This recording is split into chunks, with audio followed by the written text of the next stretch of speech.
Well, welcome back to another piece of our Halloween extravaganza. And today's film is one that basically another one that's unavailable, The Amazing Colossal Man.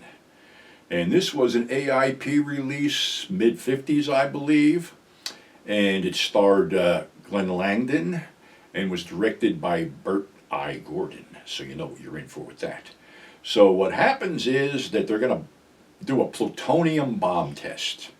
And they set it off, and Glenn Langdon is Colonel Manning, and he's in the trenches with his men when the bomb doesn't go off. There seems to be a fusion thing where it goes bleep, bleep, bleep. But in the interim, a civilian plane sort of crash lands in the area. And the intrepid colonel, of course, goes out to try to rescue the guy. Well, while he's in the middle of running, the bomb goes off, and he's burnt to a crisp, or so we think. So next thing, he's in the hospital. He's all burnt from head to toe. They're saying 95% of his body was burnt. And his fiancee's outside worried, and they're putting all this gauze on him. And then when she goes back to see him, he isn't there at all.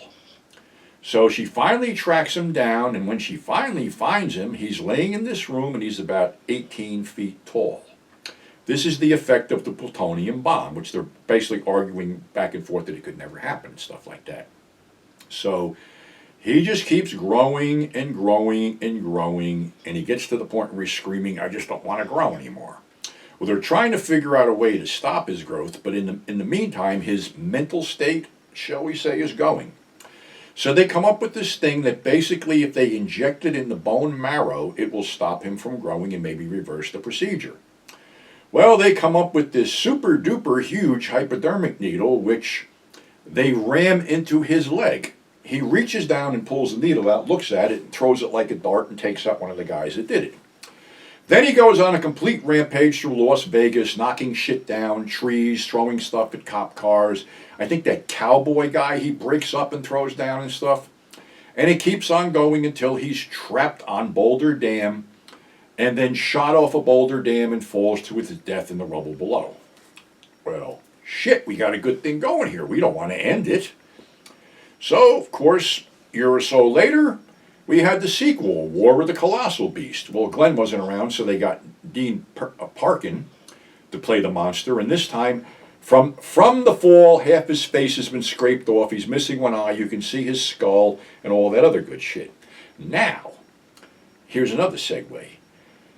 Ken Films, a little 8mm film company, put out War of the Colossal Beast. What they did was they had stuff from The Amazing Colossal Man and the part where he was on the dam, and then you see them shooting, and all of a sudden you see this thing go, the subtitle come up, "Great shot, right in the face." Now it's the Colossal Beast with half the face missing.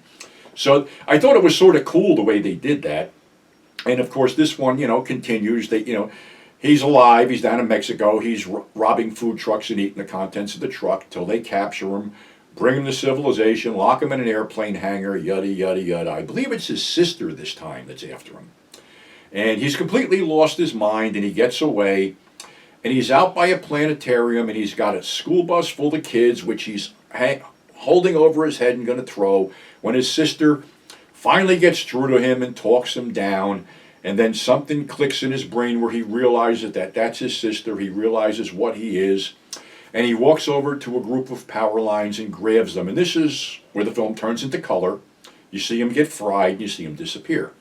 AIP did this a couple times. They did it with Teenage Frankenstein when he got electrocuted at the end. And they did it with How to Make a Monster when the place was all burning up.